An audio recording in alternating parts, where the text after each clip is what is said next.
A man is cleaning inside a building when, out of nowhere, a body lands on a truck outside. Meanwhile, two men are having a conversation in a diner. They talk about alcoholism and the importance of forgiveness, especially for someone like the man in the suit who is in recovery. The man in the suit mentions how hard it has been to forgive since his family experienced a tragedy 5 years ago and wishes they could discuss more ordinary topics. Later, it's revealed that the man in the suit is a detective. He crosses a police line and is led by another officer to a crime scene where a truck, now dented, has a dead body on top. The detective examines the scene, noting the surrounding buildings. The other officer finds it hard to believe that someone could have jumped from such low buildings with enough force to land on the truck. The detective observes that there is no broken glass on the pavement near the truck, leading him to suspect that the body was moved to the spot where it was found. The two detectives then round a corner and discover a building that fits the scene better, adjacent to a modern skyscraper. Several characters are introduced. A man in a hoodie lingering outside, a man in a red tie who passes by him and enters the building, a security guard answering the phone at the reception desk, and an elderly lady standing in the lobby looking confused. A young woman enters the lobby, walks past the security guard, gets stopped by him, and then joins the line to sign the visitor's log. The security guard informs another man at the reception that he needs to deliver a package to the 39th floor and heads to the elevators. The man in the red tie and the elderly lady try to board an elevator but find it full, so they take the next one that arrives, which is empty. They step inside and the security guard joins them. As the doors begin to close, someone calls out and the young woman from earlier enters. After her, another person shouts, holds the doors open, and steps inside. It's the man in the hoodie. Once everyone is inside, the elevator starts moving but suddenly stops and gets stuck. Meanwhile, in the main security room, an older security guard is watching a hockey game. A younger guard comes in and they chat about the match. The younger guard notices that one of the elevators is in inspection mode, prompting the older guard to call the building engineer. The engineer is busy fixing a broken window high up in the building, but the guard asks him to prioritize checking the elevator since people are trapped inside. Back in the elevator, the security guard is growing increasingly nervous. An elderly woman persistently questions him about emergency procedures, but he's unable to provide answers since he's just a temporary hire. The man in the red tie presses the emergency button and joins the woman in her inquiries, asking why the guard isn't equipped with a walkie-talkie. A voice crackles through the elevator's communication system, informing them that the situation is known and an engineer is en route to resolve the issue. The voice belongs to the older security guard in the main office, who asks them to speak into the camera. Realizing there's an issue with the microphone, he notices he can't hear their responses. The security guard in the elevator attempts to call the lobby using his cell phone, but finds there's no signal. The young woman hands him her phone, but the call is cut short as the signal drops. Suddenly, music starts playing in the elevator, and the man in the red tie begins singing loudly, irritating the other passengers. Meanwhile, the building engineer is on his way to the machine room at the top when a strong gust of wind blows off his hat, nearly causing him to lose his balance. At the base of the building, two detectives approach while engaged in conversation. The detective from the diner spots broken glass on the pavement and notices a man sweeping up more shards nearby. He instructs the man to stop, declaring the area a crime scene. His suspicions are confirmed when a large piece of glass falls from the building, narrowly missing his partner. Inside the building, the engineer is seen inspecting the elevator from within the shaft. He contacts the main security room, reporting that everything appears normal but that he will reset the elevator. The older security guard informs the group in the elevator that the lights will go out for approximately 20 seconds. When the lights go out and then return, the elderly woman screams at the security guard to move away from her, explaining that she's severely claustrophobic. Another man pushes open a panel at the top of the elevator, allowing fresh air to circulate. The security guard suggests they consider climbing up, but another passenger warns that it's too risky to ascend the cables. Back in the machine room, the engineer asks the main security office if the reset worked. When they inform him it didn't, he decides to check the problem from the basement. Meanwhile, the two guards in the main security office discuss the broken window and speculate that someone might have jumped through it earlier that morning, which deeply concerns the younger guard. Back in the elevator, the man wearing the red tie hands the elderly woman his business card. A conversation begins among the group after he makes a remark about the old lady. He claims he can tell if someone is wealthy or not and contrasts the older woman with the younger one, pointing out that the younger woman's clothes appear expensive. The younger woman turns her back to him, but quickly accuses him of grabbing her behind as the elevator lights start to flicker. Meanwhile, the older security guard in the main office contacts the engineer, asking if he's responsible for the flickering lights. The engineer replies that he's only observing the elevators from below, and everything seems fine from his end. He then pulls a lever on the side of the elevator and asks if it improves the situation. The older guard reports that nothing has changed, so the engineer decides to return to the roof and reset the system manually. The lights in the elevator flicker again. The guards in the main office are watching when the younger guard spots something unusual on the screen, which frightens him. The engineer hears a strange noise and follows it to the area beneath the elevators. As he chases the sound, he narrowly avoids being crushed by an elevator that suddenly drops down the shaft. The lights in the elevator flicker once more and then go out completely. Unsettling noises fill the air as the lights flicker on and off. When the lights come back on for the third time, the young woman is lying on the floor. The guards in the main office ask what's happening, and the younger guard notices that the young woman's back is injured. The passengers inside the elevator begin to panic. The man in the red tie realizes he has blood on him and tries to conceal it from the others. The young woman mentions that it felt like something bit her, prompting the third man to ask if anyone has anything sharp that could have caused the injury. The security guard in the elevator then spots the blood on the man in the red tie as he tries to explain that she simply fell on him. The security guard proceeds to search the man for a weapon. The guards in the security room decide to call the police, as an assault has now occurred inside the elevator. A police officer at a nearby diner is speaking with forensics when the call about the elevator comes in. Noticing that the call is from the building with the broken window, he takes the case, bringing his partner along. Back at the main office, the younger guard reviews the footage from the incident. He notices something strange on the screen and shows it to the older guard, who dismisses it as just grainy footage. However, the younger guard, convinced he saw something sinister, clutches his cross while the older guard tries to calm him down. Inside the elevator, the security guard and the third man attempt to pry the doors open. Even if they manage to, they're unsure if there's a safe place in the shaft to climb to. The elderly woman fears that the elevator is precariously hanging and might drop. The man in the red tie tries to assist with the doors, but is sent to the back of the elevator, away from the others who still suspect he hurt the young woman and want to keep an eye on him. In the meantime, the two detectives reach the main security office, where the senior guard shows them the security camera footage and explains the assault. He mentions that those inside the elevator believe the man in the red tie is responsible. After evaluating the situation, the lead detective instructs the security guards to contact an elevator repairman and directs his partner to call the fire department. He then inquires about the individuals inside the elevator, particularly focusing on the security guard. Upon learning that the guard is a temporary employee, he orders the main office staff to retrieve his records. The junior guard shares what he observed in the footage, but the senior guard dismisses it again. The detective also overlooks it and tells the people in the elevator to hold up their IDs to the camera for identification. However, the writing on the IDs is unreadable, prompting the detectives and the senior security guard to head to the lobby to check the visitor's log for identification. Back in the main security office, the junior guard monitors the live security camera feed from the elevator as the lights inside flicker again. Inside the elevator, a young woman suddenly sees everyone vanish and then reappear as bloody, dead bodies on the floor.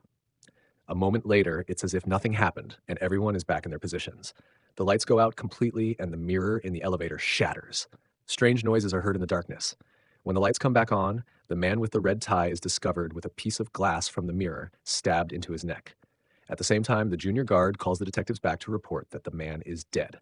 The lead detective calls for backup and begins reviewing the footage. The junior guard starts sharing a story, explaining that incidents like this often begin with a suicide, followed by people getting hurt. He claims that when the devil is nearby, he sometimes takes human form to torment people and suggests that one of the individuals in the elevator might be the devil. The detectives, uninterested in the guard's story, continue analyzing the footage and suspect that the security guard inside the elevator could be involved in the murder. The partner notes that the guard's file indicates a history of violent behavior. Meanwhile, the group inside the elevator is also trying to figure out who the killer might be. The fire department arrives at the building. In the main security office, the lead detective informs those inside the elevator that the area is now a crime scene. He expresses doubt that the incident was accidental, but notes that the people don't seem like killers. He comes up with an idea and asks for a volunteer. He instructs the volunteer to take a piece of paper from the dead man's pocket. The man holds a letter up to the camera, which the people in the office decipher, revealing that the deceased was on his way to meet someone in the building. The detectives first head to the fire department for a meeting. Following that, the detective who was at the diner proceeds to the floor of the building with the broken window. While there, he observes that the suicide note left by the jumper is peculiar, especially the last line, which reads, "I can hear the devil's footsteps drawing near." Outside the elevator, firefighters struggle to pry open its doors, but they remain stubbornly shut. Inside the elevator, one man attempts to escape through the top, but the security guard pulls him back, suspecting he might be trying to flee. The detective then speaks with someone from the building who was supposed to meet the deceased man found in the elevator. He learns that the dead man was a con artist and requests a list of his victims. Meanwhile, back at the elevator, the people inside begin frisking one another. At the same time, in the main security office, the detective returns and informs his partner that one of the individuals likely didn't sign in. If the person intended to kill the man in the red tie, they wouldn't have been careless enough to sign in. He hands his partner another list and instructs him to compare it with the first. The detective then approaches the security guards, and the younger guard shows him an image captured on the footage. The detective, in return, shares a note of apology left by the person responsible for killing his wife and child in a car accident. He remarks that people can be wicked without the devil's influence. As they converse, the younger guard reviews the footage and spots the moment when the young woman believes someone grabbed her, though the footage shows no one doing so. The detective suspects she's lying and becomes wary of her. They observe the people in the elevator frisking each other and instruct them to stop. Inside the elevator, an argument breaks out again, and the elderly woman threatens the security guard with pepper spray. He snatches it from her. In the main security office, the older guard is on the phone with the engineer, urging him to stop. Meanwhile, the engineer is descending the elevator cable, unable to respond through his walkie-talkie. He loses his grip and slips down the cable, causing his protective gear to tear. In the elevator, the security guard taunts the elderly woman with the expired pepper spray when something heavy suddenly lands on top of the elevator. They hear the older guard's voice from above, but then blood begins to seep through the top panel. Realizing it's the engineer who fell, they try to break through the panel to help, but are unsuccessful. The detective rushes to the roof to check on the shaft and sees the engineer lying on top of the elevator, likely dead. He informs everyone that the people inside the elevator can hear the walkie-talkie and suggests switching channels. He then orders the fire department to break into the elevator through the wall. The firefighters begin digging through the wall. Meanwhile, while reviewing the footage in the main office, they notice that the elderly woman had been stealing wallets. The detective remarks that all the people involved were not good. As he continues watching, the security camera glitches again, revealing that everyone inside the elevator appears dead, though only the cop can see this. Shortly after, they discover footage of a third man entering the lobby with a satchel, though he no longer has it when he steps into the elevator. The lights in the elevator start flickering again before going out completely. The security guard lights a match and notices something unusual beside him. When the lights return, the elderly woman is found hanging dead on one side of the elevator. The detective witnesses this on the screen and immediately orders a lockdown of the building, directing everyone to gather in the lobby. The older guard heads down to the basement, leaving the detective and the younger guard alone in the office. The younger guard then mentions that there's a reason they're witnessing these events. Inside the elevator, the two men lower the elderly woman's body. Meanwhile, the detectives search for the missing satchel and find it in a restroom near the lobby. The satchel contains tools that the detectives believe might have been used to tamper with the elevator. Back in the main office, the younger guard, now alone, starts reciting prayers over the intercom. The people in the elevator react negatively to this. After some brief conversation, a fight erupts between the two men. The young woman urges the security guard to kill the other man. Meanwhile, in the main office, the guard is still praying when the detectives walk in and see the situation in the elevator. They command the people inside to step back and place their hands on the walls. As things calm down in the elevator, the cop asks the younger guard how his story ends. The guard responds that everyone dies. His partner then informs him that the young woman has a criminal record, that she was married to a wealthy man, and that she was in the building to consult a lawyer. The detectives rush to the lobby and speak to the lawyer, who reveals that they should investigate those closest to her, as his expertise is in forensic accounting. The detective requests to contact the woman's husband. Meanwhile, the old security guard is in the basement and shuts off the water supply. He informs the firefighters, who continue breaking through the wall. While still in the basement, he discovers a wire submerged in water and attempts to pull it out. Moments later, in the lobby, the crowd starts screaming as the old guard collapses. The detectives rush to help, but he dies. Back in the elevator, the three remaining people start arguing again. The detectives return to the office, suggesting that the younger woman's husband might have orchestrated everything, as he owns the security company servicing the building.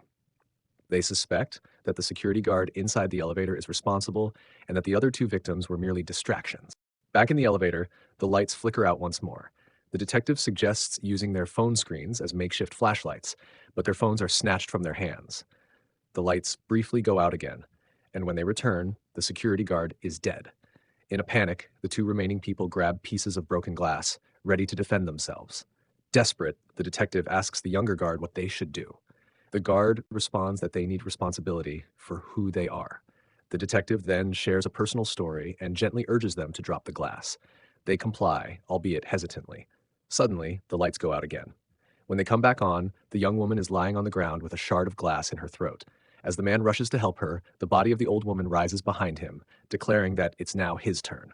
The man then has a flashback of driving a car, distracted as he reaches for a beer, causing him to crash into another vehicle. Stepping out, he sees the other car in a ditch, a woman trapped beneath it. Before she dies, she points to her child lying in the grass nearby. Overwhelmed by guilt, the man leaves the scene, leaving a note on the window of the wrecked car. Back in the elevator, he repeatedly apologizes, begging the old woman, who is revealed to be the devil, to take him instead of the young woman. The devil rejects his plea and sends the elevator plummeting down the shaft. When it finally stops, the man finds the engineer's radio and begins to speak, confessing everything to the detective. The detective and the young guard listen, realizing the severity of the situation. Inside the elevator, the young woman dies in his arms, and the devil, angered that she truly wanted him, makes the lights go out once more. When they come back on, the firemen are prying open the elevator doors. The man is the only one left alive, spared by the devil. The old woman has vanished. Later, as paramedics remove the bodies, the detective spots the man sitting in the lobby. He tells the man he will take him to the station. In the following scene, they are in a car with the man in the back seat. The detective then reveals that it was his family the man killed that day, but after all this time, he forgives him.